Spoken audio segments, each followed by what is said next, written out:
দিদির বিরুদ্ধে লড়তে যাচ্ছিস তাদের বলছি শোন, নিজের ফ্যামিলির দিকে তাকিয়ে দেখ। দিদির উন্নয়নও তোর ফ্যামিলির ভিতর ঢুকে আছে, তাই মিথ্যা প্রতিশ্রুতি বল, দিদির ঝান্ডা তোল, দিদির ঝান্ডা তোল, দিদির ঝান্ডা তোল। কুচবিহার থেকে কাকদ্বীপ সবাই আজ আনন্দিত, জনতার রায় দিকে দিকে নবজোয়ারে উচ্ছ্বসিত।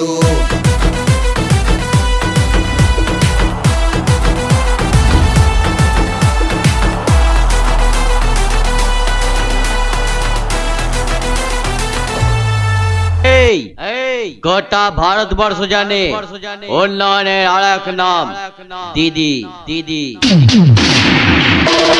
এই সামান্য হয় চটি পড়া দিদিকে হারাতে গিয়ে গোটা দিল্লিটাকে তো বাংলায় নিয়ে এলি, সোনার বাংলা গড়বি বলে। আবে বাংলার মানুষ বোঝে এরা গরুর দুধে সোনা খোঁজে না, মাথা মোটাদের মতো। গণতন্ত্রের